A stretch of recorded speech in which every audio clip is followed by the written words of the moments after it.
ನಾವು ಮೂರನೇತೆ ಇದ್ದಾಗ ಪ್ರೈಮರಿ ಒಳಗ ಪೋಯಂ ಓದಿವಿ.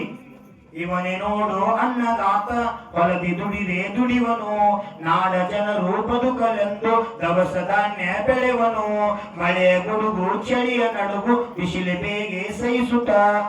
ನಾವು ಸಾಧು ಆಗೋದ ಸೈನಿಕ ಆಗೋದ ಅದಕ್ಕಿಂತ ದೊಡ್ಡ ತ್ಯಾಗ ಅಂದ್ರ ರೈತಾಗಿ ಬದುಕಬೇಕು. ಈ ಜಾತಿ ಬದುಕಾದ ಸಾಧು ಬದುಕಬೇಕಾದ್ರೆ ಅನ್ನಬೇಕು, ಒಬ್ಬ ಸೈನಿಕ ಬದುಕಬೇಕಾದ್ರೆ ಅನ್ನಬೇಕು, ಈ ಪ್ರಪಂಚ ಬದುಕಬೇಕಾದ್ರೆ ಅನ್ನಬೇಕು.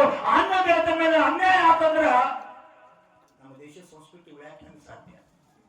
ನಿಜವಾದ ಅರ್ಥದಾಗ ನಾವು ಆಜ್ಞಾಪ ಇದೆ ಏನ ಆಜ್ಞಾಪ ಭಗವಾನ್ ಒಂದು ಅರಿಗ ಕಡಿಮೆ ಕೊಡ್ರಿ, ಕರೆ ಬಂದವ್ರಿಗೆ ಒಂದು ತುತ್ತು ಅನ್ನ ಕೊಡ್ರಿ, ಅದಕ್ಕಿಂತ ದೊಡ್ಡ ಧರ್ಮ ಅಂತಕ್ಕಂಥ.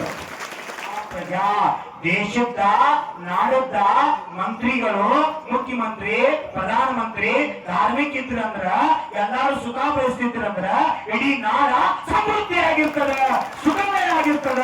ಅನ್ನೋದು ಇದೇ ಹೇಳ 9 ದಿವಸದ ಪ್ರಯಾಸ, 9 ದಿವಸ ಮಾಡ್ತಕ್ಕಂಥ ಅಭಿಯಾನ ವಿಜಯಕರಕ್ಕೆ ಕಾರಣ ಆಯ್ತು. ಮಂತ್ರಿಗಳ ಮನಸ್ಸು ಪರಿವರ್ತನೆ ಆಯ್ತು, ಫ್ಯಾಕ್ಟ್ರಿ ಮಾಲೀಕರ ಮನಸ್ಸು ಪರಿವರ್ತನೆ ಆಯ್ತು. 300 ಸಾವಿರ ಕೊಡ್ದು ಇರ್ಬೋದು ಅವ್ರ ಅಂದಾಜ್. ಟೋಟಲ್ 1800 ಕೋಟಿ ಐದ ವಿಚಾರ ಮಾಡಿ. ಇಡೀ ಕರ್ನಾಟಕ ರಾಜ್ಯದಾಗ 9 ದಿವಸ ಅಭಿಯಾನ ಮಾಡಿದ್ದಕ್ಕ 1800 ಕೋಟಿ ಹಣ ರೈತರಿಗೆ ಉಪಲಬ್ಧ ಆಗತ್ತೆ. ಚಾತುರ್ಮಾಸ ಶುರುವಾತಿಗೆ ನಾ ಹೇಳಿನಿ, ಈ ವರ್ಷ ಮಳಿ ಚಲೋ ಐತಿ, ಬೆಳಿ ಚಲೋ ಬರ್ತೈತಿ, ಎಕರೆಗೆ ನಿಮ್ಗೆ ಲಾಭ ಸಿಗ್ತತಿ, ಎಲ್ಲಾರು ಸುಖಿ ಸಮೃದ್ಧಿ ಆಗಿರ್ಬೇಕು ಅಂತ ಅವ್ರು ಮಾಡಿದ ಪುರುಷಾರ್ಥ ಪ್ರಯತ್ನ, ನೀವು ಕೊಟ್ಟಂತ ಸಾಥ. ನಾನು ಜಪ ಮಾಡಾಕತ್ತಿದ್ನಿ, ಹಿಂದ್ಕಿಂತ ಎಷ್ಟೋ ಸಲ ಹೀಗೆಲ್ಲ ಹೋರಾಟ ಮಾಡ್ಯಾರ, ನಡುನ ಬಿಟ್ಟು ಹೋಗ್ಯಾರ, ಕೊನೆವರೆಗೆ ಯಾರು ಸಾಥ್ ಕೊಟ್ಟಿದ್ದಿಲ್ಲ. ಈ ಸಲ ಹೆಂಗ ಸಾಥ್ ಕೊಟ್ಟಾರೋ ಲಕ್ಷಿ ಪ್ರಾಪ್ತ ಆಗ್ಬೇಕು ಅಂತ ವಿಶ್ವದಿಂದ ಸಾಥ್ ಕೊಟ್ಟರು. ಅನಾಥ ಗುರುಜಿ ಅವ್ರಿಗೆ, ಪೂಜಾರಿ ಅವರಿಗೆಲ್ಲ, ಇಡೀ ರೈತರಿಗೆಲ್ಲ ಜಯ ಸಿಕ್ತು. ಇವತ್ತು ರೈತರ ಖುಷಿ ಅದಾರು, ನೀವೆಷ್ಟು ಖುಷಿ ಆಗ್ಯಾರ, ಅದಕ್ಕಿಂತ ಹೆಚ್ಚು ಖುಷಿ ನಮ್ಮ ಕಬ್ಬುಗಳು ನಗಾಕೈತಾವ, ನಾವು ಯೋಗ್ಯ ಬೆಲೆ ಸಿಕ್ತು. ಅವಕ್ಕೂ ಜೀವತ್ರಿ, ಅವು ಜೀವ ಚೈತನ್ಯ ಅಸ್ತಿತ್ವ, ಆ ಕಬ್ಬುಗಳು ಖುಷಿ ಪಡಾಕೈತಾವ, ಇವ್ರ ಹೆಸರಿನಾಗ ಅವ್ರು ಆನಂದವಾಗೈತಾವ. ರೈತರು ನಾವು ಸ್ವಲ್ಪ ಪುರುಷಾರ್ಥ ಮಾಡ್ರು, ಅವ್ರಿಗೂ ಬೆಂಬಲ ಕೊಡೋದ ನಮ್ದು ಕರ್ತವ್ಯ ಐತಿ. ಇದು ಭಾಗ್ಯದ ಸಿಕ್ತು ಅಂತಕ್ಕಂಥ ಮನೋಭಾವನೆಯಿಂದಿರಿಗೆ ಯಾರ ಮನ್ಯಾಗ ಲಕ್ಷ್ಮಿ ನಗತಾಳ, ಯಾರ ಮನ್ಯಾಗ ಲಕ್ಷ್ಮಿ ಕುಣಿತಾಳ, ಅವ್ರ ಮನಿ ಭೂಮಿ ತೆಲೆ ಮೇಗಿನ ಸ್ವರ್ಗ ಆಗ್ತೈತಿ ಅಂತ ಹೇಳ ಮಾತು. ಲಕ್ಷ್ಮಿನ ದುರುಪಯೋಗ ಮಾಡ್ಬೇಡ್ರಿ, ಸದುಪಯೋಗ ಮಾಡುದು, ಸತ್ಕಾರ್ಯಕ್ಕೆ ಉಪಯೋಗ ಮಾಡಬೇಕು. ಹಂಗ ಇವತ್ತು ಹೊಲದಾಗಿರ್ತಕ್ಕಂಥ ಕಬ್ಬ, ಆ ಕಬ್ಬದಾಗಿರ್ತಕ್ಕಂಥ ರಸ ಆನಂದದಿಂದ ಕುಣಿಯಾಕತೈತಿ. ನನಗೆ ಯೋಗ್ಯ ಬೆಲೆ ತರ್ತಕ್ಕಂಥ ಕಾರ್ಯ ಕೊಟ್ಟರು, ಕಾರ್ಯ ಮಾಡಿದ್ರು ನನ್ನ ಮಕ್ಕಳು ಅಂತ ಭೂಮಿ ತಾಯಿ ಸಹಿತ ಇವತ್ತು ನಿಮ್ಮ ಮ್ಯಾಲ ಪ್ರಸನ್ನ ಚಿತ್ತದಾರು. ಅದಕ್ಕೆ ಭೂಮಾತಾ ಅಂತಕ್ಕಂಥ ಉಪಾಧಿ ನಮ್ಮ ಸಂಸ್ಕೃತಿ. ಅದಕ್ಕೆ ನಿಸರ್ಗ ಪ್ರಕೃತಿ ದೇವೋ ಭವ, ಆ ಪ್ರಕೃತಿಯಲ್ಲಿ ದೇವರನ್ನ ಕಾಣೋ, ಆ ದೇವರಿಗೆ ಜಯ ತರ್ತಕ್ಕಂಥ ಕಾರ್ಯ ರೈತರ ಒಕ್ಕೂಟದಿಂದ ಸಾಧ್ಯ ಆಗತ್ತೆ. ಓಂ ರೀಂ ಕೃಷಿಕೋದ್ಧಾರಕ ಶ್ರೀ ವೃಷಭ ದೇವಾಯ ನಮಃ. ಈ ಜಾಪ್ ಅನುಷ್ಠಾನ ಮಾಡಿ ಮೊನ್ನೆ ಬರಾಗ ನಂಗೊಂದು ಸ್ವಲ್ಪ ಸ್ವಾಸ್ಥ್ಯ 4ನೇ ದಿವಸ ಉಪವಾಸ ಆದಾಗ ಸ್ವಲ್ಪ ಗಡಬಡ ಆದಾಗ ಹೆಣ್ಮಕ್ಳು ದೊಡ್ಡ ಬೆನ್ನು ಹತ್ತಿದ್ರು. ನಾನು ವಾರ್ನಿಂಗ್ ಮಾಡಿ ಯಾರು ಮುಂದೆ ಬರಬೇಡ್ರಿ, ಕಾರ್ಯ ಸಿದ್ಧಿ ಆಗ್ಬೇಕಾದ್ರೆ ಹೋಗ್ರಿ, ಆದಿನ ಭಗವಾನ್ ಮುಂದೆ ಕುಂಡ್ರಿ, ಜಪ ಮಾಡ್ರಿ ಅಂತ ಹೇಳಿ. ಜಪ ಮಾಡಿ ಅವ್ರ ನಂತಕ್ಕೆ ಬರಗುಡ್ದ ಸುದ್ದಿ ಬತ್ತು 3300 ರೂಪಾಯಿ ಒಂದು ಪ್ರತಿ ಟನ್ಗ ನಿಗದಿಪಡಿಸಾರು ಘೋಷಣೆ ಮಾಡ್ರು ಅಂತ ಸುದ್ದಿ ಬತ್ತು. ಶ್ರದ್ಧಾ ಇಡಬೇಕು, ಸಮರ್ಪಣ ಭಾವನಾ ಇಡಬೇಕು. ನಮ್ಮ ದೇಶದ ಸಂಸ್ಕೃತಿನ ಅದ ಐತಿ. ವಿಶ್ವಾಸ ಮೇಲೆ ಜಗತ್ ನಡೆದದ. ಅವ್ರ ಒಳಗೆ ಹೃದಯದ ಪಕ್ಕಾ ವಿಶ್ವಾಸ ಇತ್ತು. ಅನಂತರ ಕರೆ ಕೊಟ್ರು, ನೀವೆಲ್ಲ ಸಾಥ್ ಕೊಟ್ರಿ, ಅದಕ್ಕೆ ಜಯ ಸಿಕ್ತು.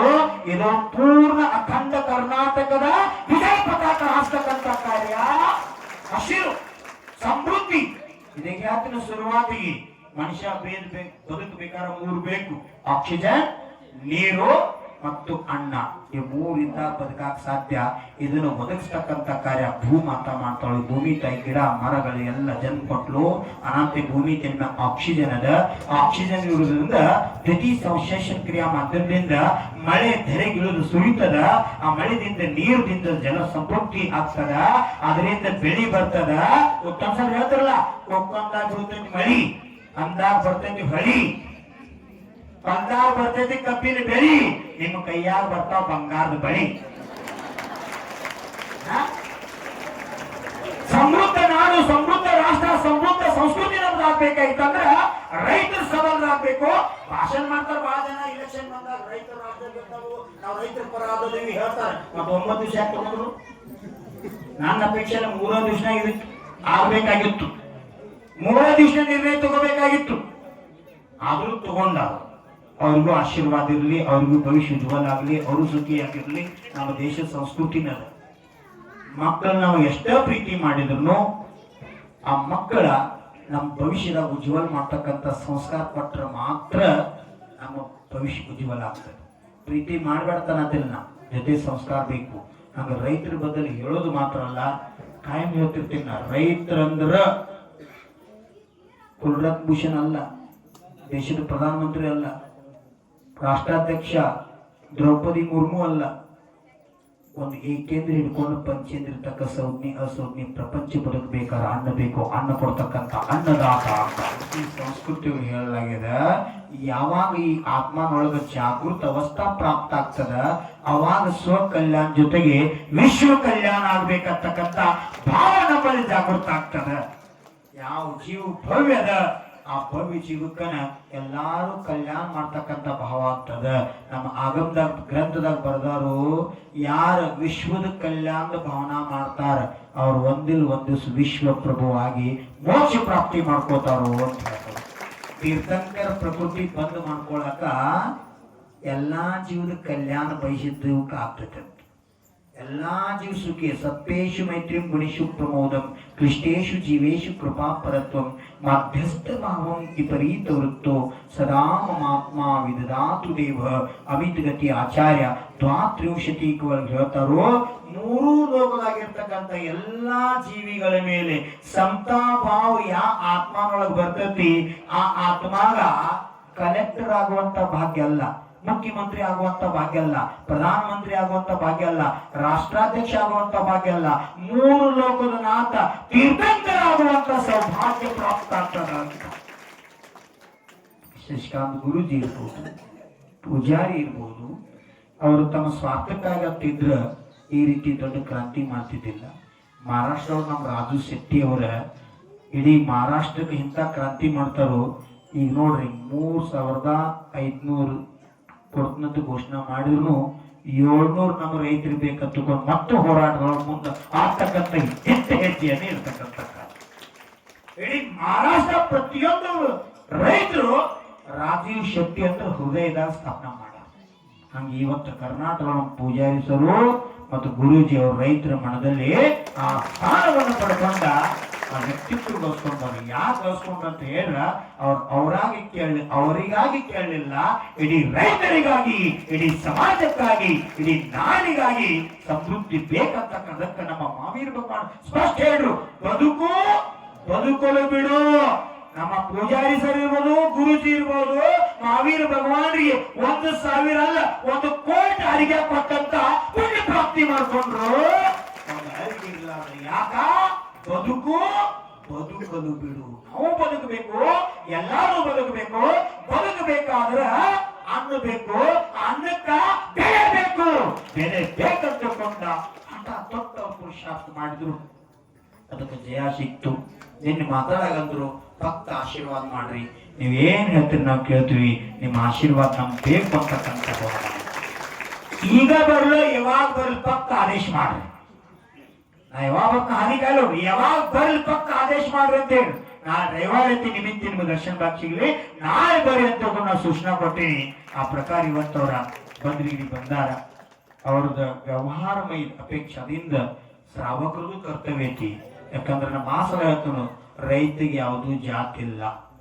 ಎಲ್ಲ ಇಟ್ಕೊಳ್ಳೋದನ್ನ ಬಾಜಾರ್ದಾಗ ಹೋದ್ರಿ, ಸಂಧ್ಯಾಗ ಹೋದ್ರಿ ಅಂದ್ರ ಜೋಳ, ಗೋಧಿ, ಅಕ್ಕಿ, ಹೀರಿಕಾಯಿ, ಸೌತೆಕಾಯಿ, ಪುಂಡಿ ಪಲ್ಲಿ, ಮೆತ್ತಿ ಪಲ್ಲಿ ತಗೋತಿರ್ಲೋ.